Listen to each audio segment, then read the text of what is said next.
Основното училиште во Караџик денеска беше домаќин на детската ликовна колонија Фрагменти од мојата фантазија. Учениците под менторство на своите наставници по ликовно образование при изработката на делата користеа еколошки материјали со акцент на еколошката свест, одговорност и едукација на најмладите за одржливото.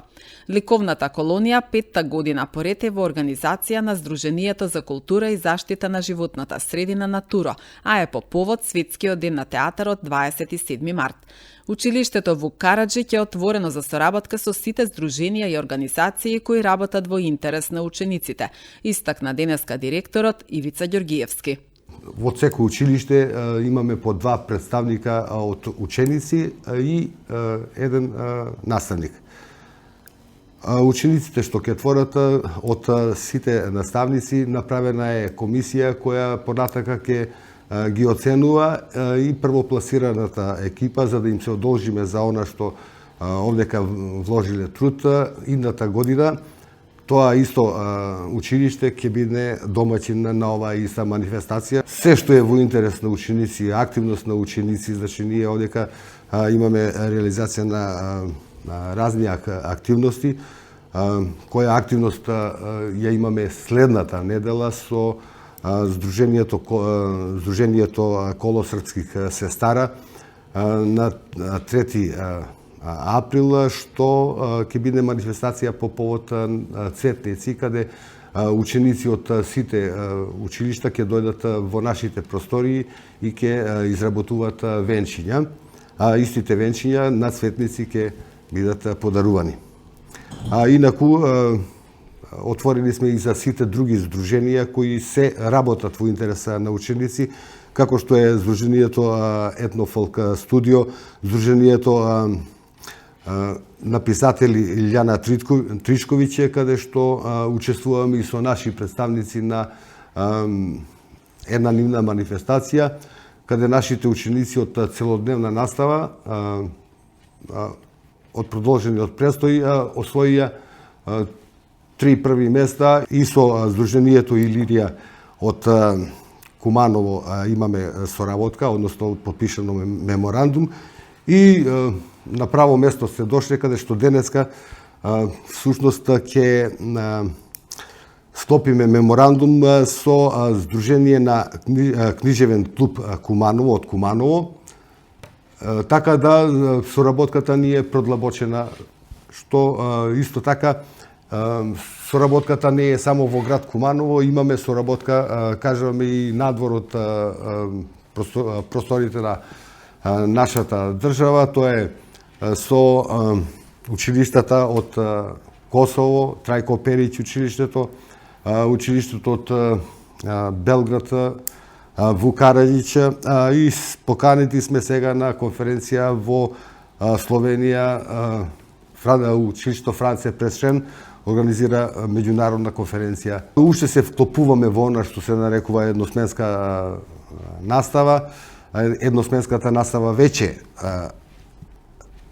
постои овдека и се работи од 8 до 16 часот. Во истата едносменска настава имаме повеќе простор за дополнителна додатна наставна, имаме повеќе простор за слободни активности.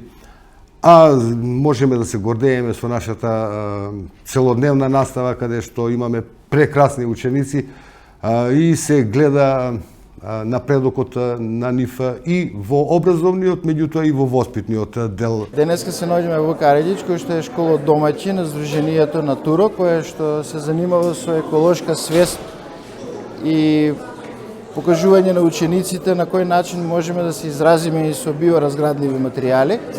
Денеска темата за работа е фрагмент од костим за театар, каде што го славиме 27-ми како светски ден на театарот, каде што тие се изразуваат со уникатна идеја за костим, а после со жирито ќе дојдеме до ситуација да видиме кој е победник, за да го откриеме кој ќе биде следниот домаќин училиште. Кога се работи со рачиња и со деца, производот е секогаш уникатен, а воедно и уникатноста на оваа колонија веќе 5-та година поред е тоа што сите можни креации се го красат училиштата домаќини, а имаме фонд од преку 300 дела каде што сите се направени од еколошки материјали, а воедно се премногу убави за гледање и споделување, и во најава блага е тоа што ќе организираме ретроспективна изложба следната година од сите 5 во, дај Боже, во Центар за култура Трајко Прокопиев. Од ватките настани сакаме да пратиме на целиот наш град, па и пошироко, дека треба да бидеме еколошки свесни и треба да користиме и да ја пазиме планетата, затоа што не е само една. Годинава прва награда на колонијата освои Мартина Саздовска, ученичка во основното училиште Тодис Ордумис, ментор Далибор Крстевски. Второто место му припадна на домакинот на настанот, училиштето Вук Караџиќ, а третото на Бајрам Шабани.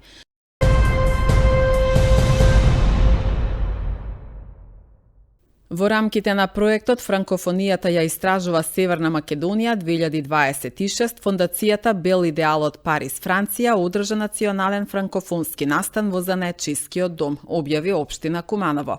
На настанот, на кој присуствувал и амбасадорот на Франција во Македонија, Кристоф Лери Голер, учествувале 120 млади франкофони од 19 училишта од 9 градови во Македонија, меѓу кои и ученици од основни и средни училишта во Куманово, истакнувајќи ги своите јазични вештини на француски јазик преку музички точки, поезија и театарска изведба.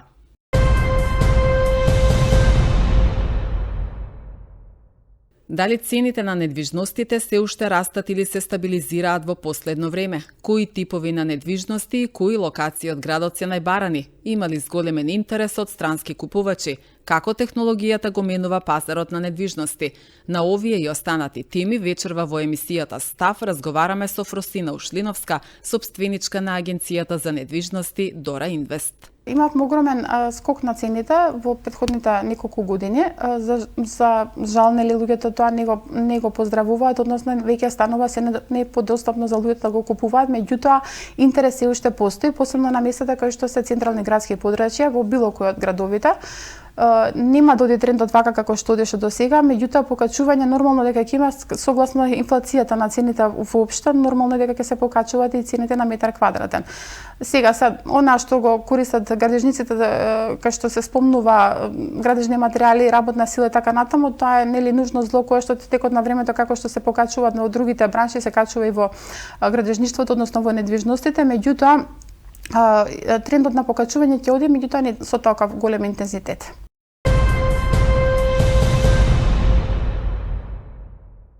Веде директорката на Куманово план Анета Шандева-Доневска е запознаена дека вработени во јавното предпријатие имаат регистрирано фирма со иста или сродна дејност и во моментов очекува насоки од Комисијата за спречување корупција за понатамошно постапување.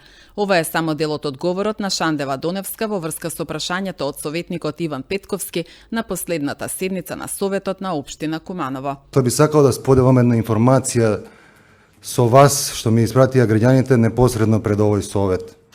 Дали знаете дека раководни лица и вработени во вашето предпријатие се собственици, кособственици, управители на фирми со иста и сродна дејност како вашето предпријатие, предпријатието во кое што работат? Ако тоа е точно, тука зборуваме за очигледен судир на интереси, а и исто можеме да ја доведеме во прашање и посветеноста на овие работници на работата што извршуваат во вашето предпријатие. Прашањето ми е дали знаете за ова и ако знаете, кои конкретни мерки ги преземавте за да го сочувате интегритетот на предпријатието и вашиот личен интегритет секако, дали овие вработени воопшто тоа го пријавиле кај вас како потенцијален судир на интереси? За оваа состојба да знам. Знам од пред неколку дена. Ми беше посочено од страна на луѓе од општината што нормално се засегнати, бидејќи знаеме кој е оснивач на сите јавни предпријатија. Веднаш разговарав со вработените, точно е, имаат регистрирано фирма на нивно име, меѓутоа до сега најодговорно тврдам, бидејќи се проверив, се видов. Прво, ние сме многу мало јавно предпријатие. До сега таа фирма немала никакви допирни точки со нашето јавно предпријатие. Станува збор, прво да кажам, за двајца високи професионалци, кои што по нивно кажување, фирмата имаат отворено во момент кога сакале да ја напуштат работата во јавното предпријатие. Си имале своји лични причини, меѓутоа се задржани затоа што знаете за каков тип и да кажеме просто калибар на луѓе станува збор кој што се дефицит во државата. Биле замолени и остануваат на работа. Значи, ја пак ќе кажам уште еднаш одговорно, тврдам, ги проверив сите откако јас сум ВД директор на ова јавно предпријатие. Тие немаат никакви работни допирни точки, таа фирма со нашето јавно предпријатие. Ние сме, знаете, многу мало јавно предпријатие. Што можам да кажам за вработените? Тие се навистина исклучително добри работници, си ги извршуваат своите работни обврски и задачи благовремено. Во јавното предпријатие ќе покажат и резултатите сега за кратко време, ќе видите колку голем број на проекти имаме изработено. Меѓутоа, и покрај сите овие квалитети кои што ги поседуваат вработените, во договор со претпоставените од општината, бидејќи како јавно мало предпријатие, ние немаме ниту ресурси, ниту одели, кои што директно би се занимавале и би биле, значи, стручни во оваа област, за да може да донесеме соодветно решение што се однесува до вработените. Затоа е испратено барање за мислење во Комисија за спречување на корупција. По добивањето на одговор, значи се тоа што го кажавте и од тоа што јас ги извадив јавните податоци, истите се пратени во комисијата и да ви кажам, чекаме одговор. По добиениот одговор, доколку сакате, може да ви го испратам во писмена форма, доколку сакате, повелете сите, видете го одговорот. Значи, тука ние немаме надлежност, едноставно кажано. За да бидеме сигурни во целата ситуација, затоа донесовме таква одлука, значи не само што јас сум запознаена како ВД директор, запознаени се и структурите во општината, и не е оставено така, туку се преземени овие мерки. По добивање на насоки, ќе видиме како ќе следува понатаму и секако сите вие ќе бидете известени.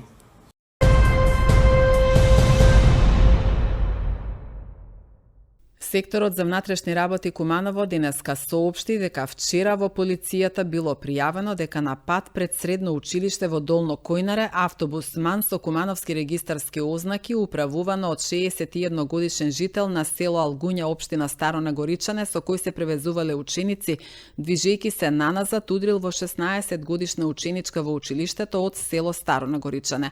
Во несреќата со тешки телесни повреди се здобила ученичката, констатирани во општа болница Куманово. Извршен бил увид од увидна екипа од секторот за внатрешни работи Куманово, соопшти полицијата.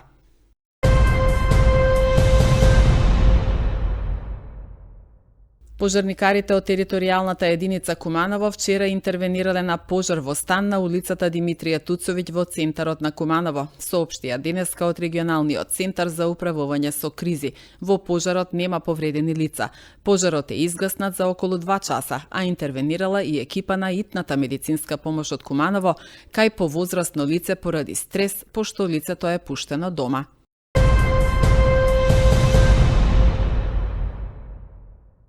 Само во месец март годинава заловени се повеќе кучиња на различни локации во Куманово, кажа градоначалникот Максим Димитриевски на седница на Советот, одговорајќи на советничко прашање. Тој смета дека суштината на проблемот не лежи кај кучињата, туку кај несовесните сопственици кои што откако ќе изгубат интерес за домашните миленици, ги пуштаат на улица без претходно да ги чипираат или пак имунизираат. Инаку во последните 3 години поднесени се 200 тужби за каснување од улични кучиња. Во 2025 година во полициската станица од општа надлежност Куманово има вкупно 59 пријави од граѓани кои се каснати од куче скитник, за кои полицијата доставила известувања до општина Куманово за преземање на понатамошни мерки и надлежности. Со години наназад општината се соочува со сериозен проблем со бездомни кучиња и овој проблем не само што останува нерешен, туку и се повеќе предизвикува загриженост кај граѓаните кои секојдневно се соочуваат со небезбедни ситуации, напади, страв и штета по сопствена безбедност. Покрај бројните реакции што ги имате од граѓаните, пријави и поплаки, во изминатите години јавноста нема јасен увид дека се преземаат конкретни ефикасни мерки за надминување на овој проблем. И од тука би сакала да ве прашам зошто општината не сака да го реши овој проблем и досека не се превземени никакви мерки, имајќи во предвид дека проблемот е долгогодишен, а безбедноста на граѓаните е сериозно нарушена. Проблем со бездомни куќиња има, факт, не само во Куманово, во цела Македонија. И е многу тежок за решавање. А е резултат на постоечкиот закон кој што е на сила, кој што вашиот политички субјект го донесе и ги заштити бездомните куќиња повеќе и од самите граѓани. Согласно закон, за ваша информација, верувам дека јавноста добро знае,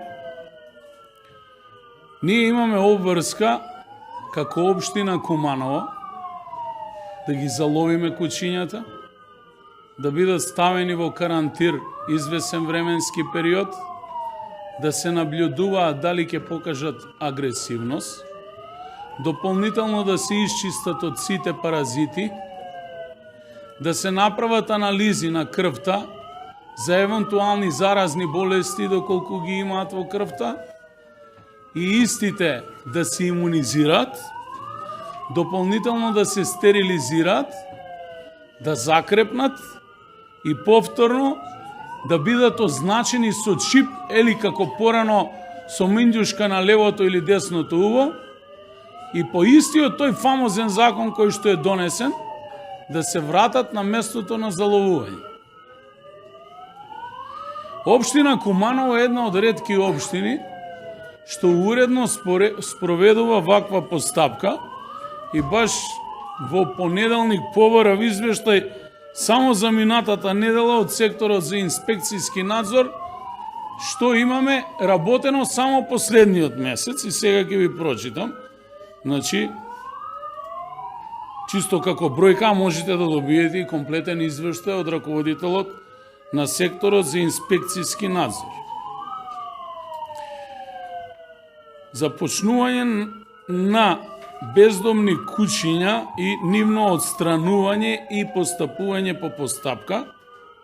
Извршено е заловување на ден 16.3.26 година 4 куќиња кај болница, 19.3.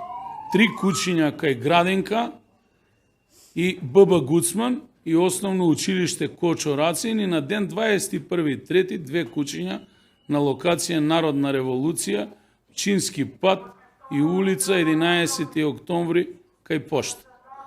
И тие куќиња се само, значи, заловени овој месец. Истите ќе бидат третирани по постапката како што претходно ви кажав и на крајот, освен оние, каде што е многу мал процентот, што покажуваат агресивност и согласно законот врз база на претходно донесена проценка од страна на стручно лице во ветеринарниот центар Куманово, сите куќиња кои што покажуваат агресивност се еутанизираат или успиваат.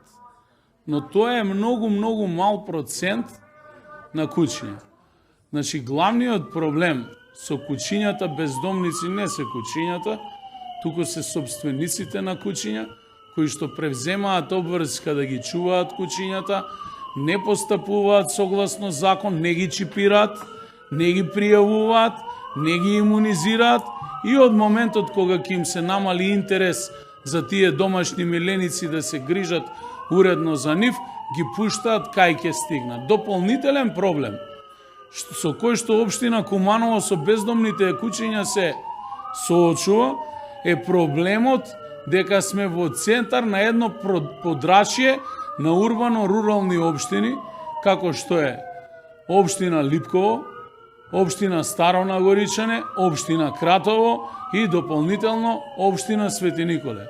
Голем број, особено овчарски куќиња, гравитираат, кои што се бездомни куќиња, гравитираат од тие простори, барајќи храна и барајќи грижа кон урбаниот дел на градот и најчесто завршуваат во големите зелени површини на градот. Или во овој случај, градски парк, дополнително каде што има фрлање на отпад, отворени контейнери и така натаму.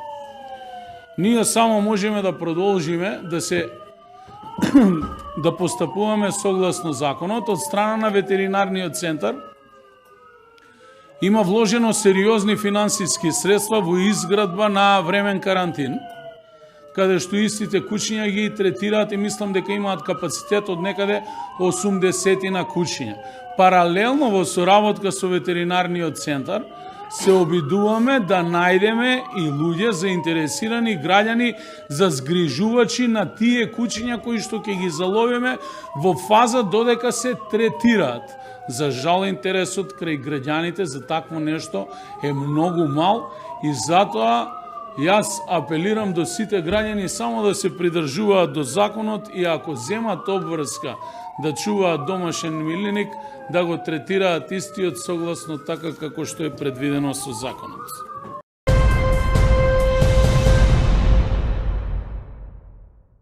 Во знак на единство, емпатија и општествена одговорност, вработените во Дрекслер Мајер фабриката во Куманово учествуваа во акција за дарување крв иницирана од компанијата, потврдувајќи ја посветеноста на организацијата за поддршка на заедницата во која делува. Водени од мотото "Бидете инспирација што го движи животот напред, дарувајте крв", иницијативата повлече широко учество на вработените од сите оддели. Крводарителската акција со која Дрекслер Мајер Куманово го започна одбележувањето на своето 5-годишно постоење во регионот на Куманово беше реализирана во просториите на компанијата во соработка со Општинската организација на Црвен крст од Куманово и Институтот за трансфузиона медицина од Скопје. Градоначалникот на Куманово Максим Димитриевски, која посети Дрекслер Мајер фабриката во Куманово, ја поздрави иницијативата за дарување крв, како и ентузијазмот и волонтерскиот дух со кој вработените се приклучија во акцијата.